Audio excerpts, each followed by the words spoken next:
Assalamualaikum warahmatullahi wabarakatuh. Kembali lagi di channel Kisah Warganet.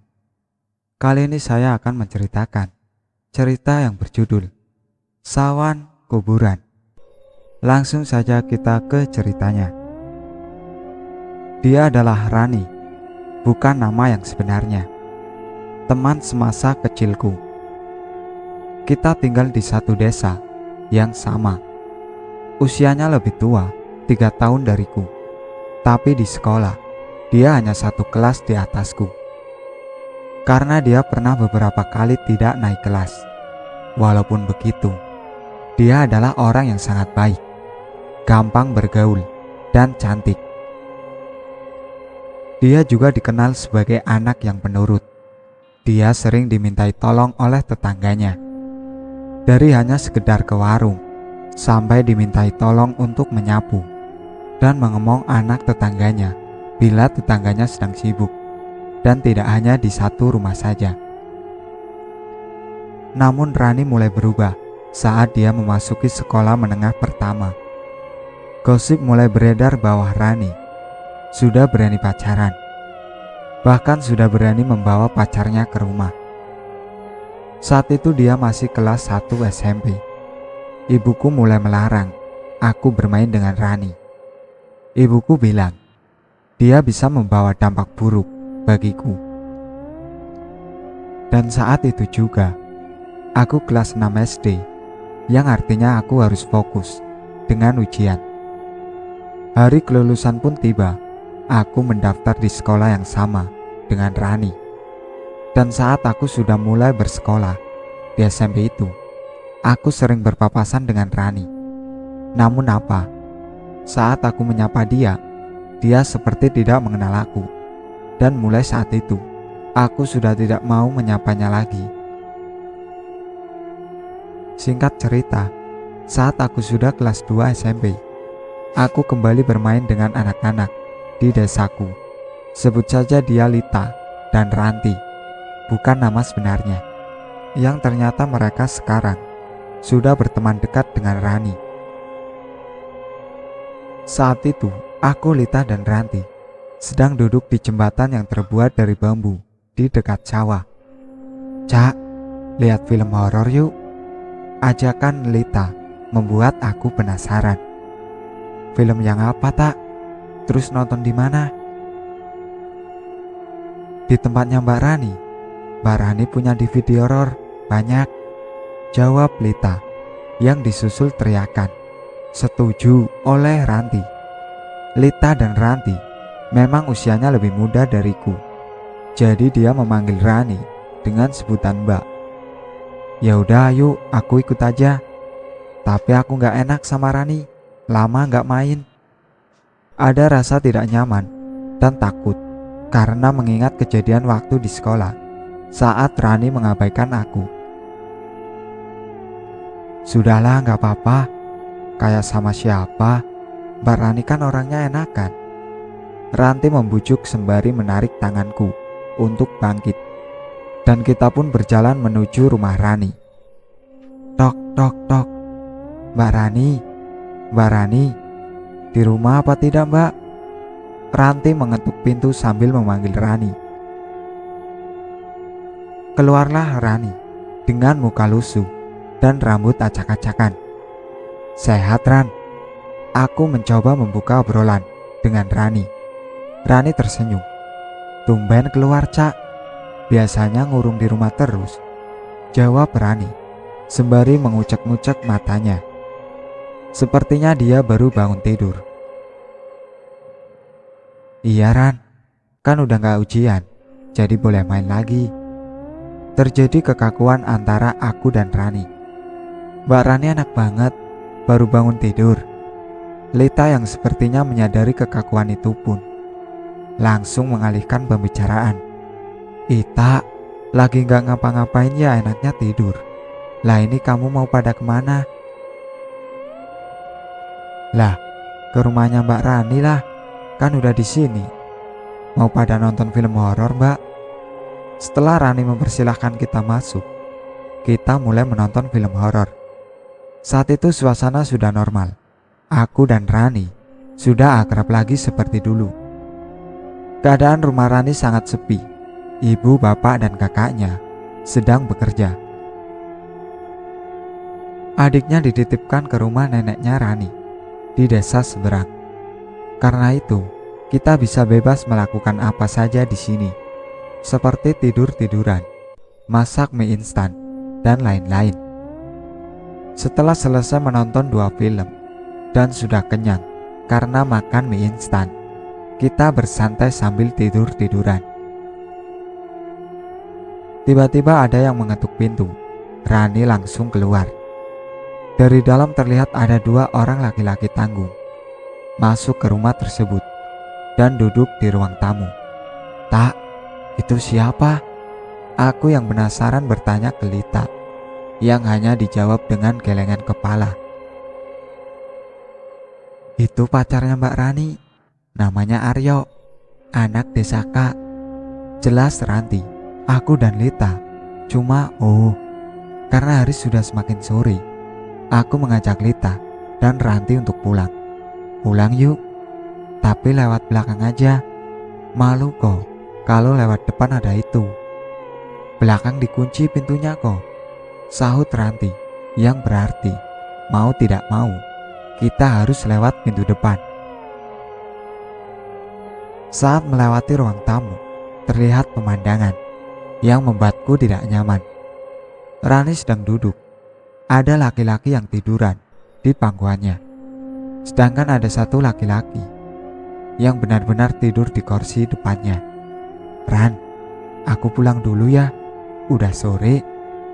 Rani hanya diam, mukanya menunduk. Lita dan Ranti langsung menarik untuk cepat keluar. "Ada apa sih? Aku lagi pamit sama Rani kok. Main tarik-tarik aja." "Udah ayo, pulang dulu. Nanti tak ceritain," kata Ranti yang masih menarik bajuku. Keesokan harinya, sepulang sekolah, aku, Lita, dan Ranti duduk di depan rumah Ranti. Tidak lama kemudian, kita melihat di jalan Rani sedang dibonceng laki-laki yang tidak lain adalah pacarnya. "Duh, Mbak Rani kayak udah kena pelet sama itu orang, kayak udah cinta banget," Ranti bergumam. Ranti memang sangat akrab dengan Rani. Tidak heran jika Ranti tahu banyak tentang hubungan Rani. "Oh iya Ranti, katanya kamu mau cerita kenapa kemarin Rani kayak orang bingung. Diem aja waktu tak pamitin."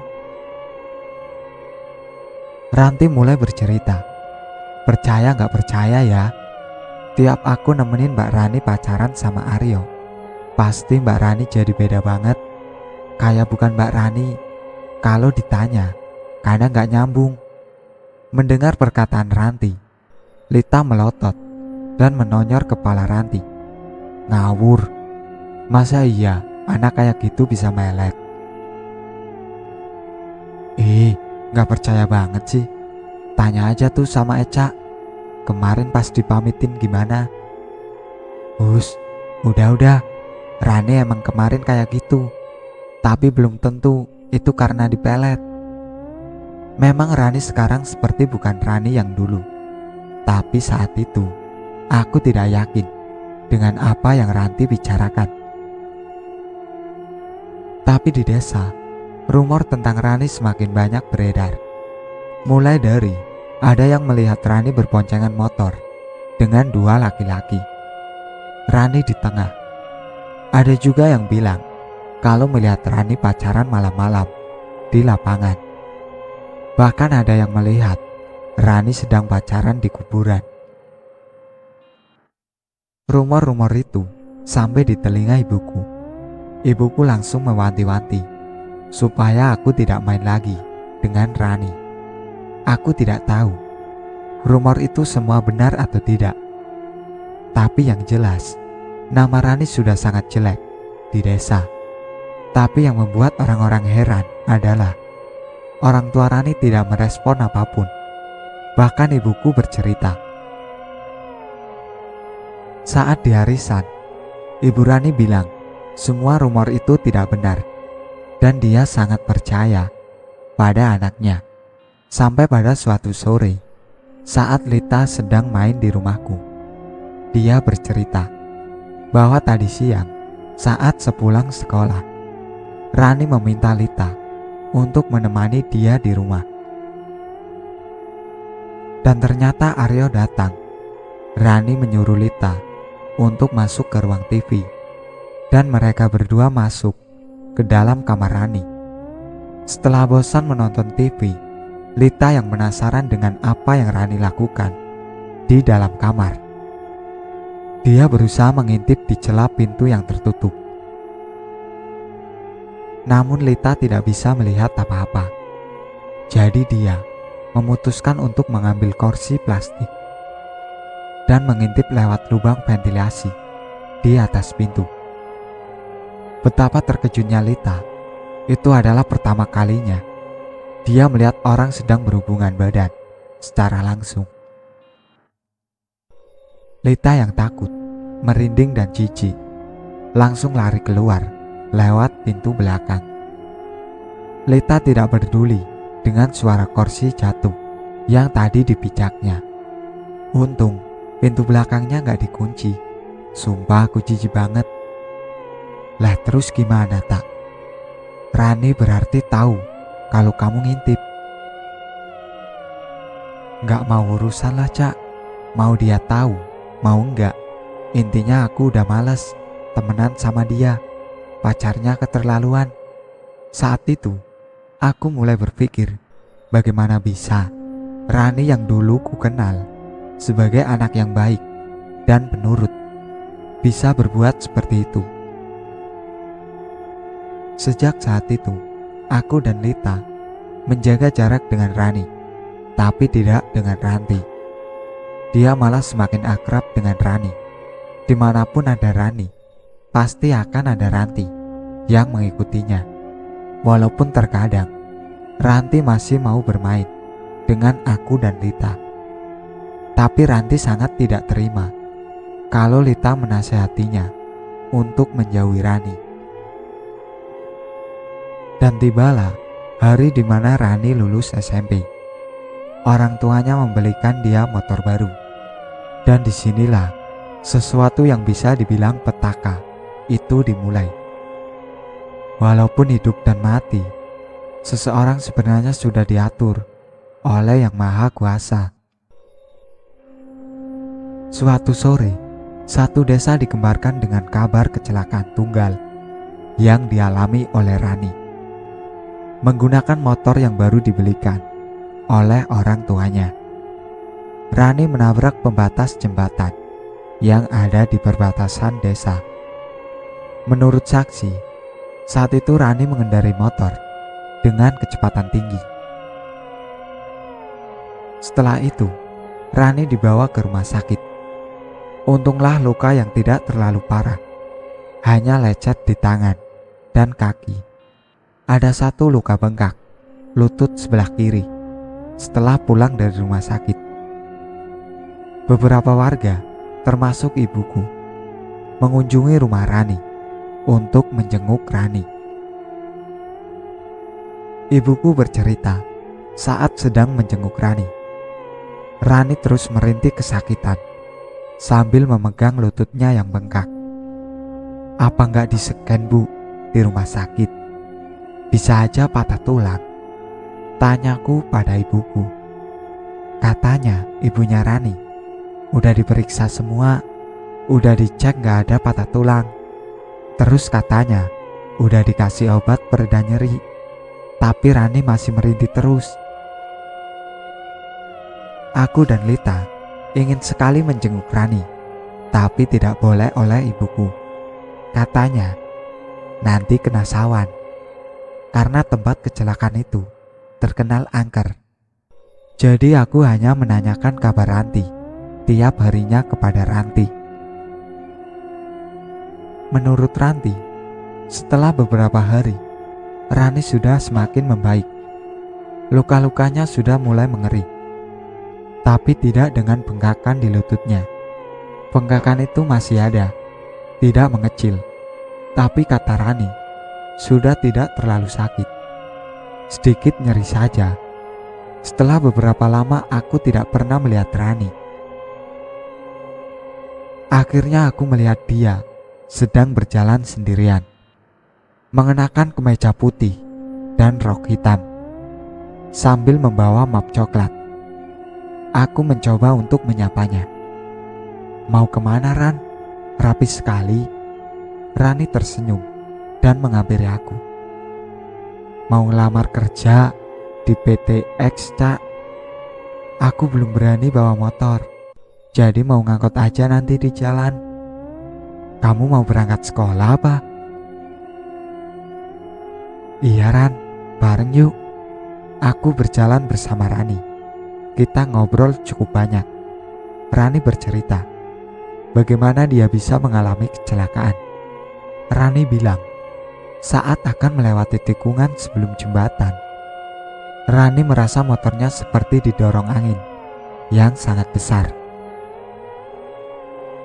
Aku hanya menjadi pendengar tanpa mampu berkomentar banyak, karena sebenarnya sejak insiden Lita, aku sudah tidak terlalu peduli dengan Rani. Hingga Rani bercerita tentang topik yang membuatku penasaran tentang Aryo. "Kayaknya Aryo punya cewek lagi kok." "Kok kamu bisa ngira gitu, Ran? Apa kamu lihat sendiri?" "Temenku yang lihat, Cak. Malah sama anak desa kita kok. Mau aku putusin, Cak, tapi dia gak mau. Waktu aku kecelakaan, itu aku habis berantem sama Aryo." "Lah terus kamu tahu siapa yang ketemu sama Aryo? Temenmu itu tahu dari mana kalau yang ketemuan sama Aryo itu orang yang sedesa sama kita?" "Temenku pernah lihat cewek itu lagi nongkrong sama kita, jadi ya otomatis anak sini." Saat itu aku langsung terpikir bahwa wanita yang bersama Aryo itu adalah Ranti, karena Rantilah yang dekat dengan Rani. Tapi Rani langsung menyebut satu nama, "Lita." "Hah? Yang bener aja, Ran. Masa sih Lita kayak gitu ke kamu?" Aku tidak percaya dengan apa yang dikatakan Rani, karena setahuku Lita bukan anak yang seperti itu. Perbincangan kita tidak berlanjut karena Rani sudah masuk angkot. Tapi selama di sekolah, aku terus memikirkan perkataan Rani. Jam istirahat sekolah pun tiba. Aku bergegas ke kelas Lita untuk menanyakan kebenaran tersebut. Lita menyangkal. Dia bilang Aryo yang terus-terusan meng-SMS Lita untuk mengajak bertemu. Tapi Lita tidak merespon. Dan pertemuan Lita dan Aryo itu adalah sebuah ketidaksengajaan. Aku menyarankan Lita untuk berbicara kepada Rani dan menjelaskan semuanya. Lita menurut. Sepulang sekolah, aku dan Lita menuju ke rumah Rani. Lita menjelaskan semuanya, tapi Rani meminta untuk bertemu sekalian dengan Aryo untuk menyelesaikan semuanya. Besoknya, sepulang sekolah, aku, Lita, Rani, Ranti, dan Aryo bertemu di lapangan desa sebelah.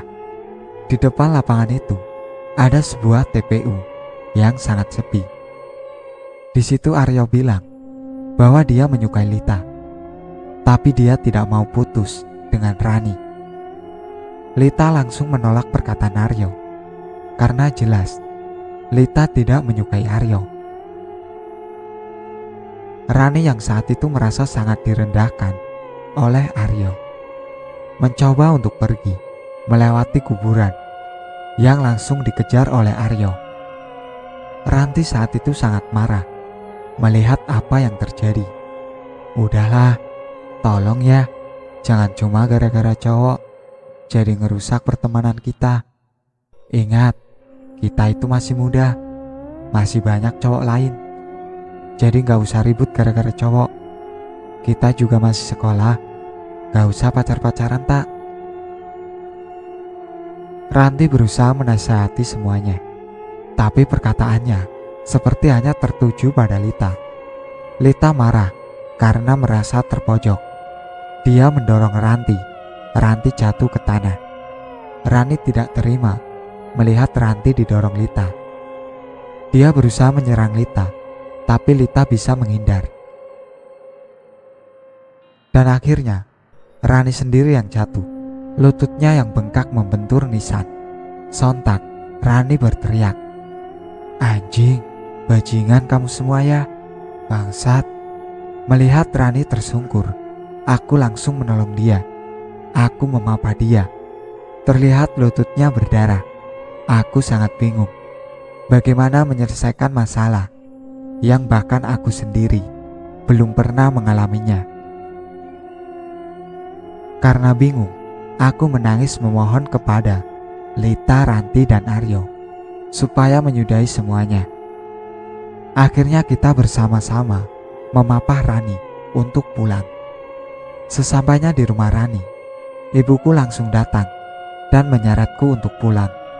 Aku dimarahi habis-habisan karena tidak mendengarkan perkataan ibuku untuk tidak bermain dengan Rani. Nih anak, sudah dibilangin suruh jangan main sama Rani. Ngeyel terus. Tuh lihat, kalau ada apa-apa, nanti kamu ikut disalahin.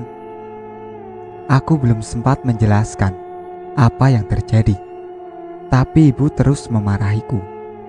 Aku hanya menunduk dan pasrah saat ibu memarahiku. Sama halnya dengan Lita, dia tidak berani keluar rumah setelah mengantar Rani pulang. Karena Lita takut disalahkan atas apa yang menimpa Rani. Malam itu, aku sedang menonton TV di ruang tamu. Aku mendengar seperti banyak orang sedang berjalan di setapak.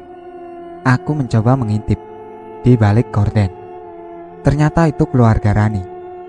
Terlihat Rani sedang digendong oleh bapaknya. Aku langsung memanggil ibuku.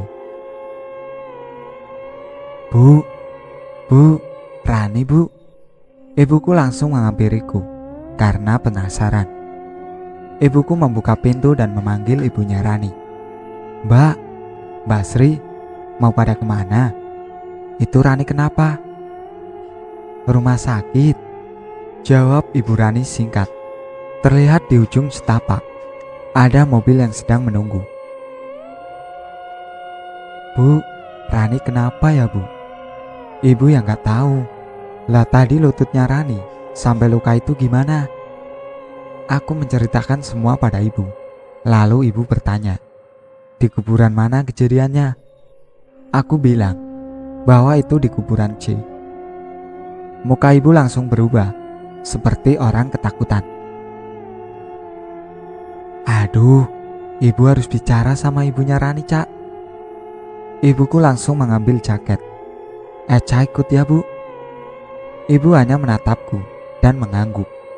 Kita berjalan menuju rumah Rani untuk menanyakan Rani dilarikan ke rumah sakit mana. Di rumah Rani kita bertemu dengan kakaknya Rani. Mas Restu, Rani dibawa ke rumah sakit mana mas? Di rumah sakit Ekca. Tapi kayaknya cuma periksa aja, nggak opnam Cak. Ibuku hanya manggut-manggut mendengar ucapan Mas Restu. Ibuku memutuskan untuk menunggu di rumah Rani, dan aku minta untuk pulang saja oleh ibuku. Sebenarnya aku sangat penasaran apa yang akan disampaikan oleh ibuku, tapi aku tidak bisa menentang ibuku. Aku hanya bisa menunggu ibuku di rumah. Jam sudah menunjukkan pukul 10, tapi ibuku belum juga pulang. Bapak mencoba menyusul ke rumah Rani. Tidak lama kemudian, bapak dan ibu pulang. Aku mendengar mereka sedang berdebat kecil sebelum masuk rumah. Tapi aku tidak tahu apa yang mereka perdebatkan. Aku tidak berani bertanya. Akhirnya aku memutuskan untuk tidur saja. Keesokan harinya, saat sedang sarapan, aku mencoba bertanya kepada ibuku tentang bagaimana kondisi Rani dan apa yang diperdebatkan ibu dan bapak. "Bu, Rani gimana, Bu?" Ibu menatapku dan raut mukanya menunjukkan ada perasaan tidak nyaman saat aku menanyakan tentang Rani. "Dah, dihabisin dulu makannya. Nanti ibu ceritain di jalan." Pagi itu aku berangkat ke sekolah, diantar oleh ibuku. Di jalan ibuku bercerita tentang kejadian semalam. Ibuku bilang kepada ibu Rani untuk berhati-hati. Bisa saja Rani kena sawan kuburan. Karena sorenya, Rani dan aku bermain di sana. Dan ada darah Rani yang tercacar di tanah kuburan itu. Tapi Ibu Rani sama sekali tidak percaya. Dia beralasan bahwa Rani dibawa ke rumah sakit karena dia sakit gabak.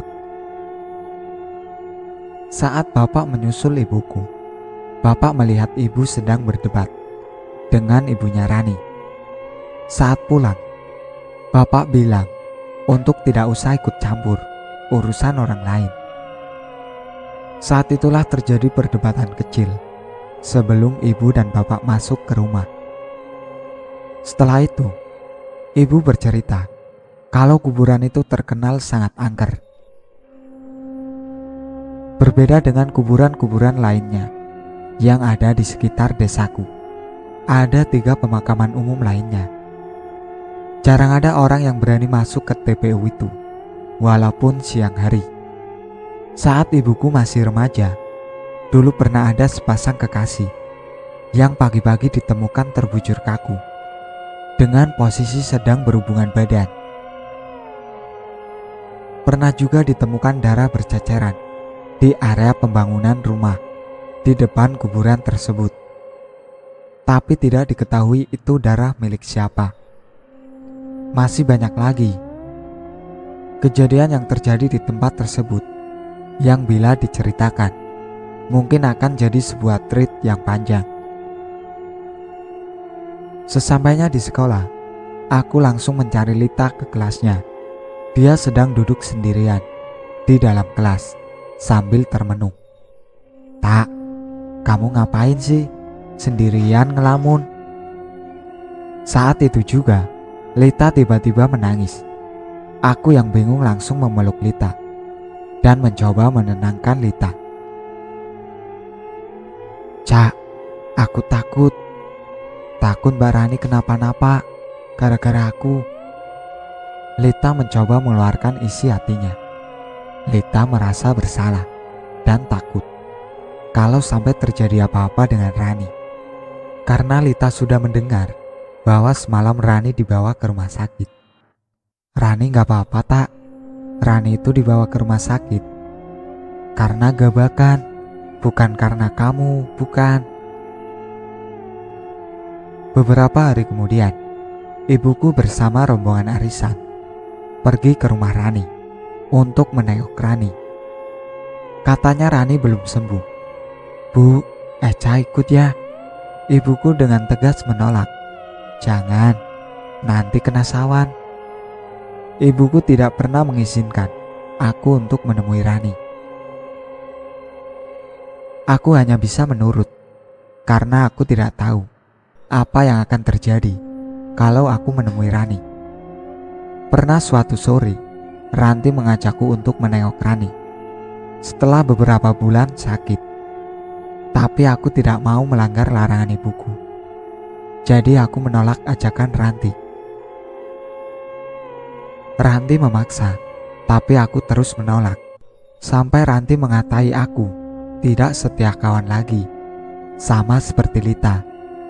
Lalu Ranti mengatakan kondisi Rani sekarang, yang membuat aku sangat kaget. Tubuhnya kurus, kering. Kulit badan yang bersisik, mengelupas, disertai luka bintik-bintik yang pusatnya bintik-bintik paling banyak di luka lutut yang dulu sempat berdarah. karena membentur nisan di kuburan. Rambut yang hanya tinggal beberapa helai saja. Ingin sekali aku menangis saat sedang mengetik tweet ini, jika mengingat keadaan Rani saat itu. Tapi tangisan dariku tidak akan berarti apa-apa untuk Rani. Sekarang hal yang aku sesalkan adalah aku tidak pernah menengok Rani sampai aku hampir lulus SMP. Saat itu aku mengajak teman-teman kelasku untuk main di rumahku. Kita jalan kaki dari sekolah, dan saat melewati rumah Rani, tiba-tiba temanku Irin berteriak kencang sekali sambil menutup matanya. Aku yang saat itu berjalan di depan Irin mencoba bertanya, tapi Irin bilang, "Udah gak apa-apa, yuk jalan lagi, nanti tak ceritain." Kita lanjut jalan. Sesampainya di rumahku, Irin bercerita. Dia bilang dia melihat seperti penampakan di jendela rumah, yang depan rumahnya ada polybagnya banyak. Itu pasti rumah Rani, batinku. Penampakan kayak apa, Rin? Aku yakin apa yang dilihat Irin itu bukan penampakan. Kepalanya gak ada rambutnya, Cak. Terus kulitnya kering, pada ngelupas. Itu bukan hantu, Rin. Itu Rani, kakak kelas kita dulu. Dia lagi sakit, udah hampir setahun. Mata Irin terbelalak. Dia sangat kaget saat mengetahui bahwa itu adalah Rani. Irin mengenal Rani hanya sebatas kakak dan adik kelas saja. Aku memang tidak pernah menceritakan kondisi Rani ke teman-temanku yang kenal Rani sekalipun. Aku tidak ingin Rani jadi pengujian karena sakitnya itu. Selama hampir setahun Rani sakit. Orang tua Rani sudah membawa Rani ke beberapa rumah sakit, tapi belum ada yang bisa menyembuhkan Rani. Aku mendengar ini dari ibuku dan Ranti, sampai akhirnya orang tua Rani memanggil Mbah Karto. Mbah Karto adalah orang yang dipercaya oleh masyarakat sekitar sebagai orang pintar. Walaupun rumah Mbah Karto jauh dari desaku, melewati sekitar 4 desa, tapi hampir semua orang tahu Mbah Karto. Ranti yang saat itu selalu menemani Rani menceritakan ini padaku. Saat Mbah Karto datang, tiba-tiba saja Rani langsung menangis dan merengek seperti meminta tolong. Aku lupa bilang bahwa Rani saat itu sudah tidak bisa bicara. Bukan sama sekali tidak bisa bicara, tapi Rani berbicara seperti tunarungu.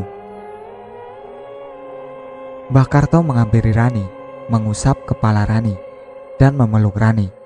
Seketika orang tua Rani pun tidak dapat membendung air matanya. Begitu juga dengan Ranti. Setelah itu, Mbah Karto meminta Ranti dan orang tua Rani untuk keluar dari kamar Rani. Ranti tidak tahu apa yang Mbah Karto lakukan di kamar Rani. Tapi saat selesai, Ranti masuk ke kamar Rani. Dia melihat Rani tidur. Ranti bilang dia tidak pernah melihat Rani tidur dengan nyenyak seperti itu. Benar-benar damai. Lalu Ranti dipanggil oleh orang tua Rani. Mereka berempat duduk di ruang tamu. Lalu Mbah Karto mulai berbicara. "Sri, anakmu itu udah capek." "Capek gimana, Mbah?" Mbah Karto menghela nafas. Jiwanya itu sudah dipegang sama penunggu C. Mendengar itu, Bu Sri langsung menangis. "Dipegang gimana, Pak? Kok bisa sampai dipegang itu gimana?" Lalu Mbah Karto mendesak Ranti untuk menceritakan apa yang sebenarnya terjadi saat di kuburan C. Ranti menceritakan semuanya dengan detail, sampai pada saat Rani terjatuh dan dia mengumpat. Mbah Karto memotong cerita Ranti. Menurut Mbah Karto, penunggu di makam C merasa tertantang dengan ucapan Rani. Lalu Mbah Karto meminta Bapak dan Ibu Rani untuk menggelar yasinan selama 7 hari penuh dan meminta semua keluarga Rani untuk mengaji di rumah Rani. Saat akan pulang, Mbah Karto meminta maaf kepada ibu dan bapak Rani karena tidak bisa menolong banyak. Saya cuma bisa menolong seperti ini saja. Selebihnya, pasrahkan saja kepada Allah. Hidup dan mati, itu sudah ada yang menentukan. Ibu Rani hanya mengangguk pasrah mendengar perkataan Mbah Karto. Pesan terakhir dari Mbah Karto adalah Mbah Karto ingin bertemu dengan Aryo dan meminta tolong Ranti untuk menghubungi Aryo. Memang sejak Rani sakit, Aryo sudah tidak pernah datang ke rumah Rani lagi, dan Ranti pun sudah tidak pernah berkomunikasi dengan Aryo. Bagaimana dengan Lita? Lita sama denganku. Dia tidak pernah menjenguk Rani. Hanya saja, bahkan Lita tidak mau membahas sedikit pun hal tentang Rani. Aku tidak menjenguk Rani karena tidak diperbolehkan oleh ibuku. Ibuku khawatir kalau Sawan itu sampai berpindah kepadaku. Sebenarnya aku tidak tahu apakah Sawan seperti itu bisa benar-benar berpindah. Dan satu hal yang aku tidak yakin, apakah benar Rani seperti itu karena Sawan.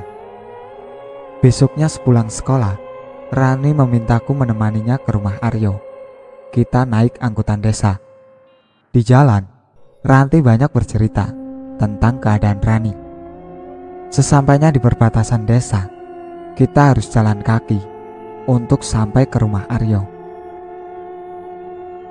Sampailah kita di depan sebuah rumah yang terbuat dari kayu, seperti rumah Jawa kuno. Ranti mengetuk pintu. Keluarlah Aryo. Ada apa, Ranti? Aryo langsung to the point.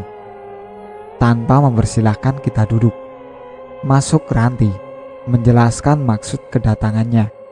Aku memandang seluruh detail rumah Aryo. Rumah yang unik, namun terkesan suram. Setelah urusan Ranti dan Aryo selesai, kita pulang. Aryo memberikan nomor HP kepada Ranti dan berjanji akan menemui Mbah Karto nanti saat Mbah Karto ke rumah Rani lagi, dan meminta Ranti untuk mengabarinya saja. Beberapa hari setelah diadakan pengajian yasinan di rumah Rani, menurut ibuku, keadaan Rani sudah berangsur membaik karena ibuku selalu rutin mengikuti pengajian di rumah Rani. Sampai di sini, warga dan keluarga Rani mengira bahwa sebentar lagi Rani pasti akan sembuh karena Rani sudah bisa makan sendiri, sudah bisa jalan-jalan, dan sedikit-sedikit sudah bisa berbicara, walaupun masih belum jelas. Hingga akhirnya pada hari Kamis 12 April 2012, saat itu aku sedang tambahan pelajaran untuk bekal ujian. Tiba-tiba aku dikabarkan oleh Lita bahwa Rani meninggal. Saat itu juga aku langsung izin kepada guru pembimbing untuk pulang. Sesampainya di rumah, aku langsung berganti pakaian, tapi langsung dicegat oleh ibuku. Mau kemana? Rani, Bu. Setengah menangis, aku hanya bisa berkata seperti itu kepada ibuku. Dan di luar dugaan, ibuku masih tetap bersikeras aku belum boleh ketemu Rani, walaupun Rani sudah meninggal.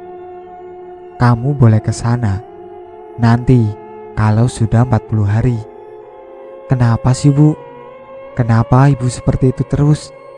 Ibu gak pernah ngasih alasan kenapa gak boleh ketemu Rani. Ibuku diam, menatapku dalam, dan beliau menjelaskan bahwa jika orang terkena sawan dan sudah tidak bisa ditolong, biasanya sawannya akan berpindah saat orang itu meninggal dan sudah mengincar orang lain saat sawan itu masih di tubuh yang pertama.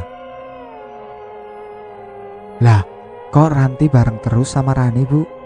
Tapi gak kena sawan? Kamu itu beda.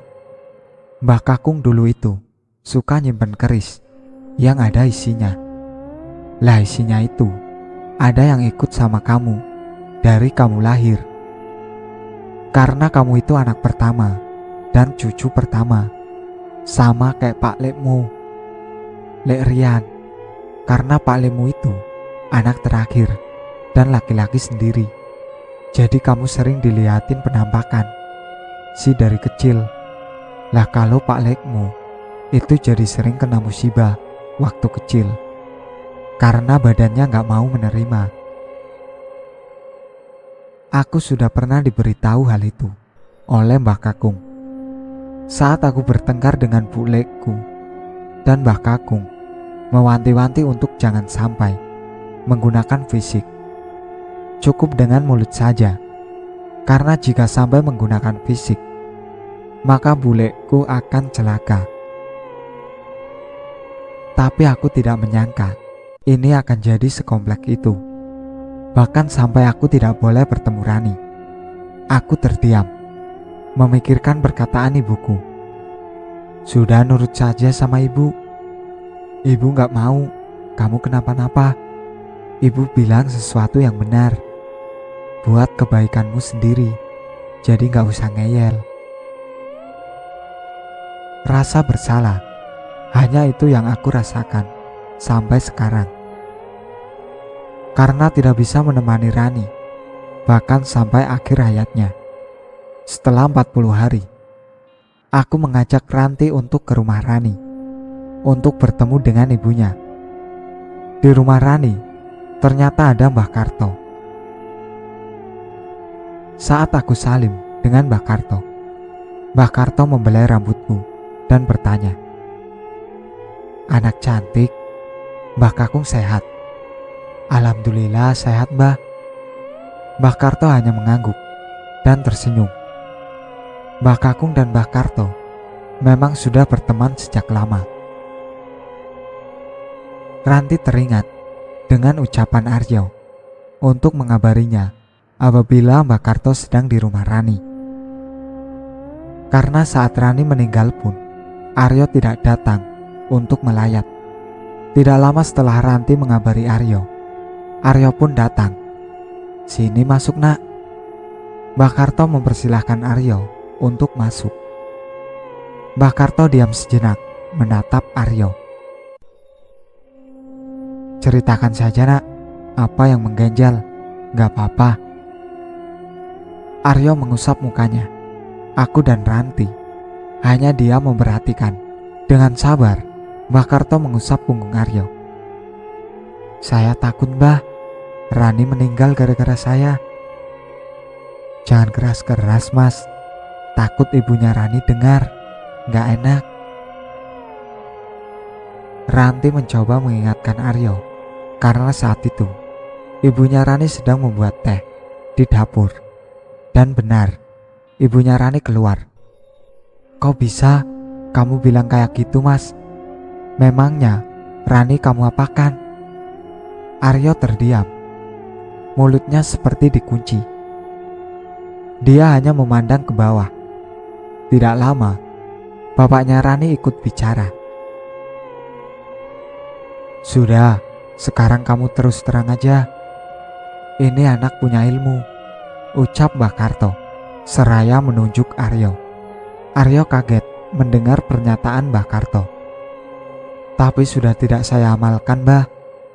"Ya udah enggak, orang Rani udah enggak ada." Mbah Karto tersenyum sinis. Ibu Rani yang seperti sedang menahan emosi akhirnya menangis. "Kamu yang bunuh Rani ya?" Ibunya Rani mencengkram bajunya Aryo yang langsung dilerai oleh bapaknya Rani. "Duduk dulu, Sri." Mbah Karto menyuruh ibunya Rani untuk duduk. "Hidup Mati itu ada yang mengatur. Rani meninggal itu sudah takdirnya. Saya menyuruh Aryo ke sini bukan karena itu. Dengan sabar, Mbak Karto menasihati ibunya Rani. Aku dan Ranti hanya bisa terdiam melihat ini semua. Saya nyuruh kamu ke sini untuk bertemu saya. Saya ingin kamu jujur sama orang tuanya Rani, lalu kamu minta maaf. Rani saya pelet sama Patok Sukmo. Aku tercengang mendengar perkataan Aryo. Ternyata benar gosip yang selama ini beredar. Aryo bangkit lalu bersujud di depan kaki ibunya Rani. Kamu itu masih muda, Nak. Kalau punya ilmu, jangan dipakai untuk hal yang tidak baik. Aku tahu itu gak ada kaitannya dengan kematiannya Rani. Tapi ilmunya kamu bisa membahayakan diri kamu sendiri. Iya, Mbah. Saya janji gak bakal pakai ilmu-ilmu seperti itu lagi.